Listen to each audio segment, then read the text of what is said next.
Today is Friday, March 26th, 2021, which means it's Derelict Friday. Hello, fiendlings, how the hell are you? The sun is shining, the sky is filled with pollen, the leaves are so green they hurt my eyes, and the world is too damned bright. In other words, it's spring, the shortest-lived season here in East Texas. Summer will begin any moment now, although it's more likely to be the middle of April before things get ridiculously hot again. Here's hoping it waits until May at least. I've been cranking on code to get this project into user acceptance testing, which is good, because there's a damned robot calling my name again.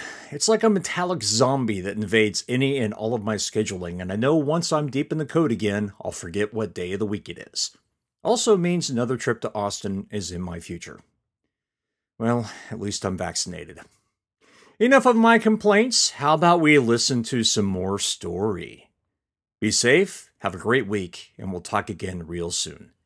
Here's episode 17 of Derelict, Trident. Chapter 27.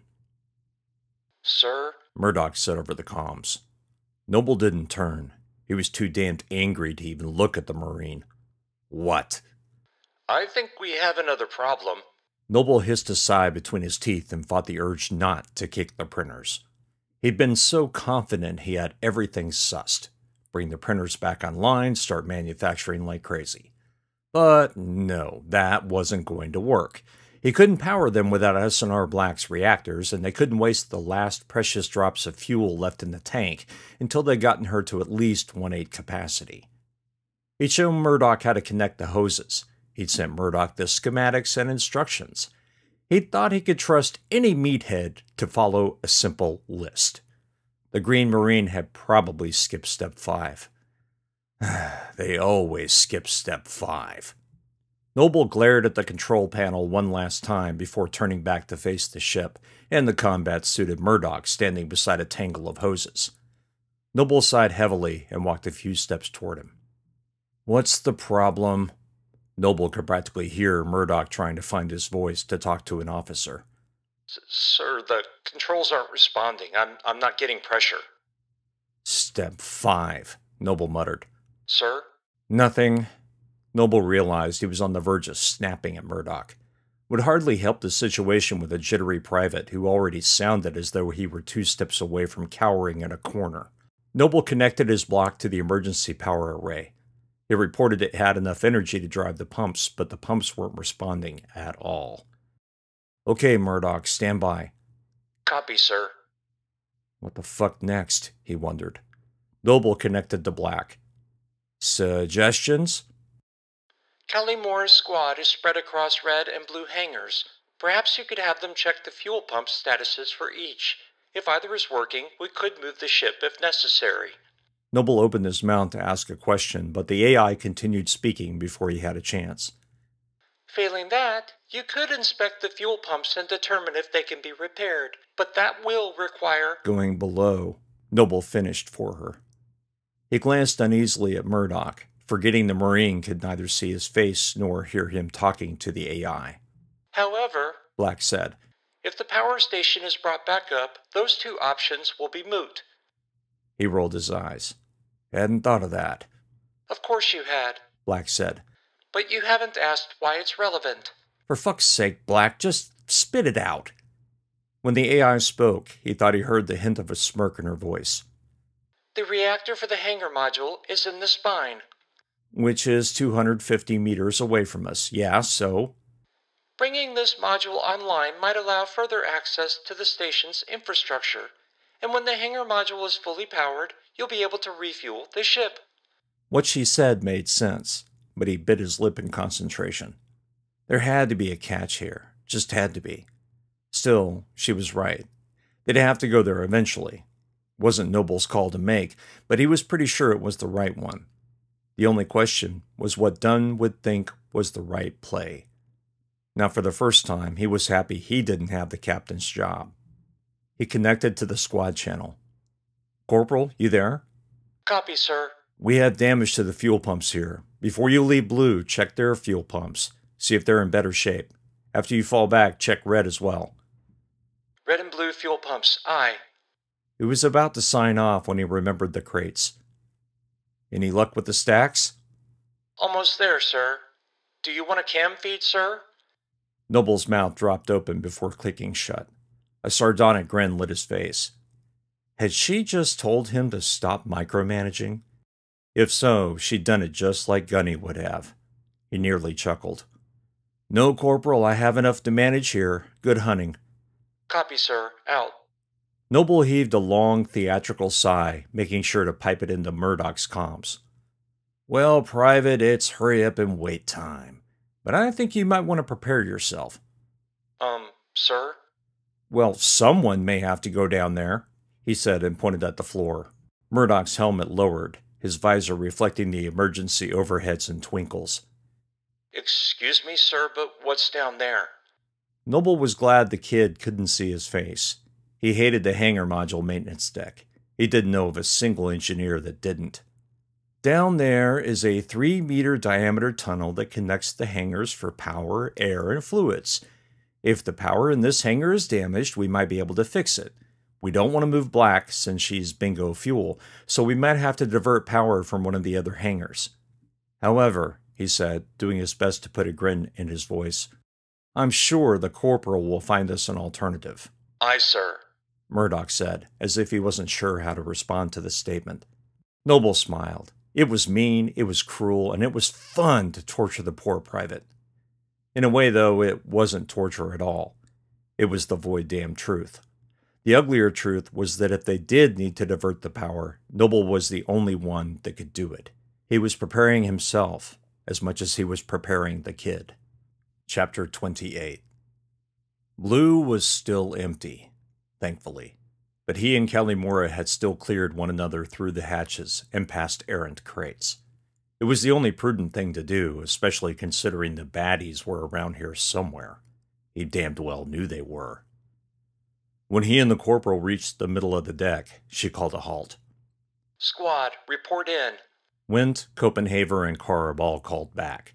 Murdoch was a little slower, and Dickerson could practically feel the frustration whirling in her gut. Nice of you to join us, Private. Before he could respond, she plowed ahead. Alpha Team, in blue. We're secure for the moment, but keep your heads. Whatever happens, do not, I repeat, do not lose Black Company hangar. Understood? That last commandment was enough to make Dickerson shout, Aye, ma'am, at the top of his lungs, his mic filters keeping his voice from blowing out the signal. Alpha, out. Dickerson waited patiently for her to say something else, tell him to get his ass in gear or something like that. When she didn't, he nodded to himself. She was probably on the horn with Noble or the captain. Probably unnecessary, but she was green. He grinned. She'd figure it out. Okay, Dickerson, she finally said, and pointed to the line of crates stacked to the ceiling. Check the bottom level first and start making your way up. There has to be some void-damned labels somewhere or something. You'd think. But when was the last time anything made sense to you? Point, Calimora said. He walked forward to the crates, doing his best impression of Calimora's unique and impressive glide step. Just trying to mimic it made him feel clumsy. He spent the last 20 meters of the walk checking the shadowy corners of the large deck, as well as the shadows cast by random crates. If there was something there, he told himself, it'd be drawn to the light and would have already attacked. Unless the creatures were more intelligent than they'd observed at Mira. Maybe the aliens were lying in wait with strategic ambushes. He shivered. He reached the bottom crate of the stack, turned his lights to full, and studied the facing side. No joy, Corporal. Let's see the other sides just to make sure. With my luck, he said, the labels are on the bottoms and on the tops. Calimora snickered. Yeah, I could see that. Don't laugh, it's your luck too. Shit. Her giggle made him smile. You're right. Now get to work. Aye, aye. With the crates directly against the bulkhead, there was no room to check any more than 3 sides. He cursed several times before forgetting he was still on comms. Still no joy. Calimora didn't sigh like he expected her to. Instead, she simply said, Next. It wasn't until the 12th crate that he reached the top.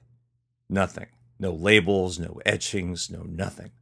Just dull, blameless Atmos strapped to the bulkhead with plasteel welds. Maglocked to the crate's surface with one hand, he ran the other across the crate, hoping the tactile sensors would pick something up. More nothing. "I'm striking out here, Corporal." "So I saw," she said. Yep, she'd been watching his feed. "Come on," she said, her voice thoughtful rather than whiny. "Why are these here? What are you trying to tell us?" "Pardon me, Corporal, but who are you talking to?" "The trio," she said. Dickerson bit his lip and glared at the steel. Hadn't he been thinking about them earlier? About how any of this could happen under their watch? It couldn't have happened without them letting, or maybe making it happen. Wasn't that the most terrifying idea of all? Even more so than the creatures that Mira and the beacon had brought back to Sol System.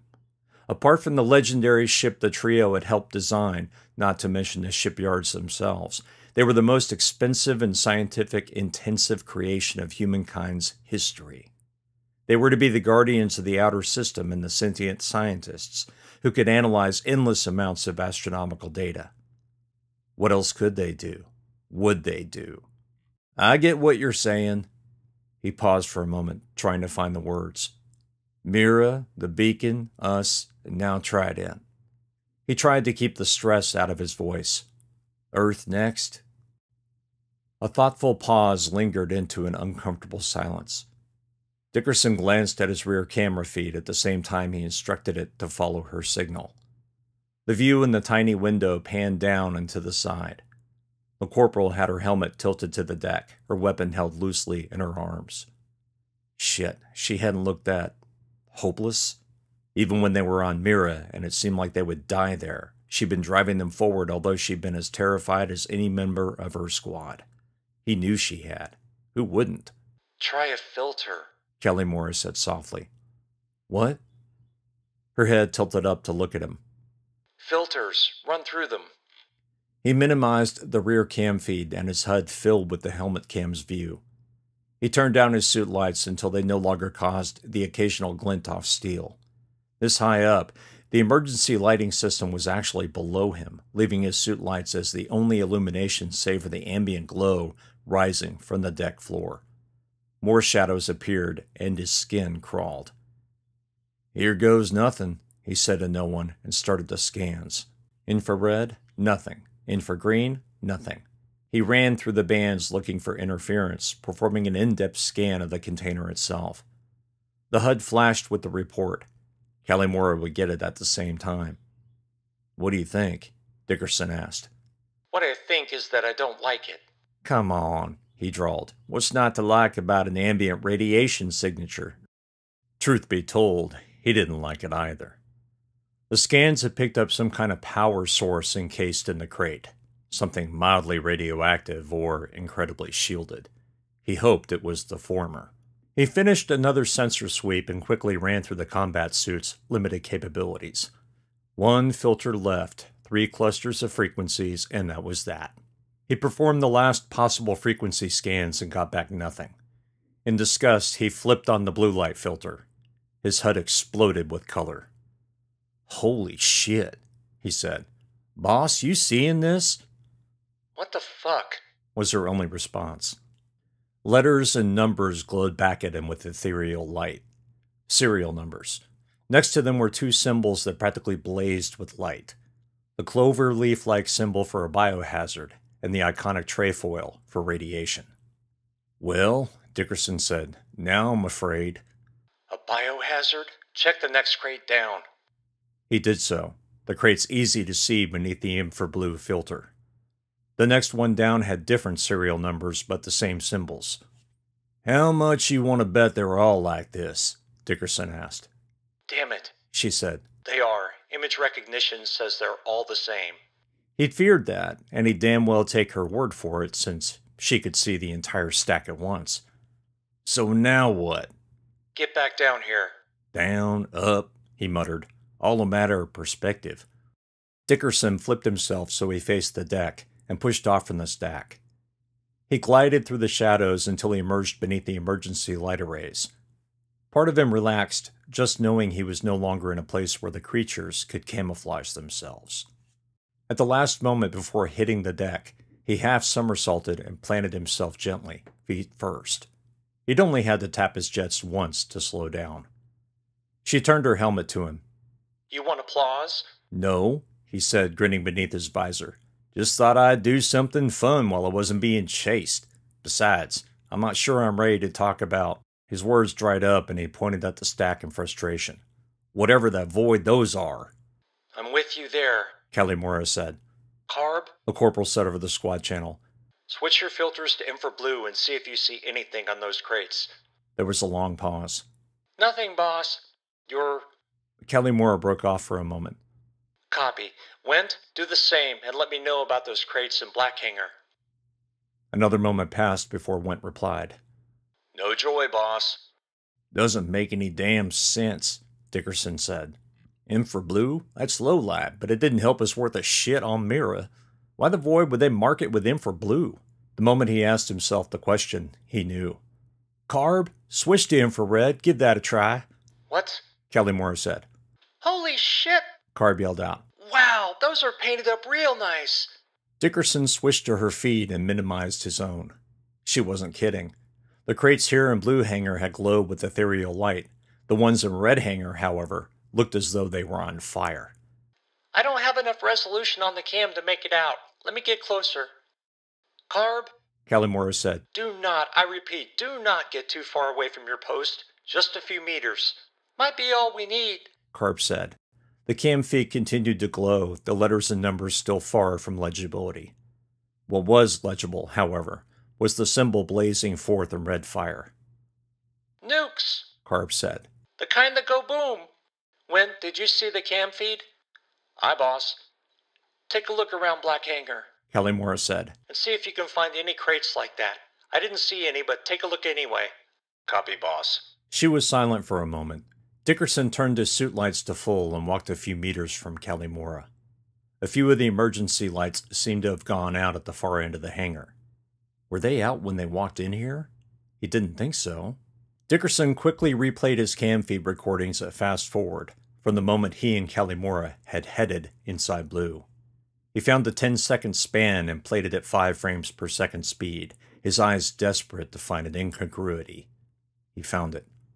Corporal? Dickerson took a step backward and pointed his rifle at the other end of the hangar and toward the ceiling. We have a problem. Copy, Mira said. What is it?